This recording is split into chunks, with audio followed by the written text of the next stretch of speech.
So we finished marketing and we're now going to look at the commercial section of this course. And remember, this course is aimed at making your business more profitable. So we're getting down to some really important commercial stuff here. And the first thing I want to talk about is pricing. I do an exercise when I'm running a training course where I get people to decide how much they would charge if they were running a service that removes wasps' nests. And what we do is we work out the cost of removing a wasp nest. And let's suppose it costs £40 every time you remove a wasp's nest. I then ask the people in the group, how much do you think you should charge for removing that nest?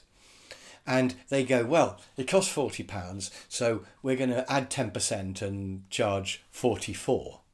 Or some of them say, well, no, we want to make a decent gross profit because we have to pay for things like marketing. So, let's go for 60 or 70 pounds.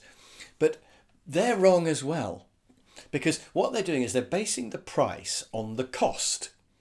And I would argue that the cost is irrelevant, because what if people would happily pay 100 or 200? We need to think about what people will pay. So don't base your price on the cost.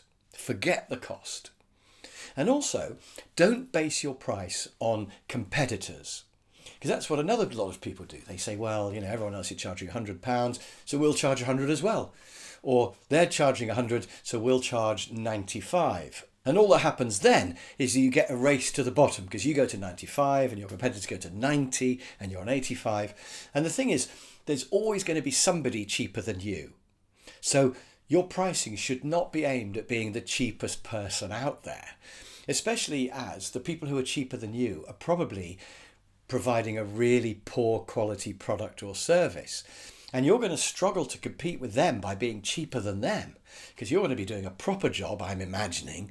So you won't be able to ever be as cheap as everyone else. So basing it on competitors is a really bad idea. And why should you compare yourself with anybody else? Because every business is different. So we're not going to base the price on the cost, and we're not going to base it on the competitors. We're going to base the price on the point of maximum profit.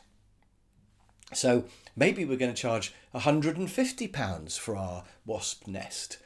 And just keeping the maths simple, imagine the wasp nests cost £50 to remove, and we're charging either 100 or 150. The question is, will we sell twice as many if we charge 100? And maybe we won't. So maybe we'll make more money if we charge 150 and sell fewer nests. So what we need to do is we need to work out where the best place is to be. And I would do this with a spreadsheet. Take your actual business of what you do, work out your cost, work out at various prices how many you think you would sell, and work out where your optimum position is going to be. Just do it with a spreadsheet. Do it straight after this, and you'll be fascinated and probably surprised when you get the answer. And it's quite possible that you should be putting your price up. And that's what I'm going to talk about in the next video. But I want to finish this video by saying that changing your price is the easiest thing to change. So if you want to make more profit, you've got various options like selling more, which is difficult, cutting your costs, which is difficult, or putting your price up, which is easy. You can do it instantly. So price is really important. And I want to say a bit more about that in the next video.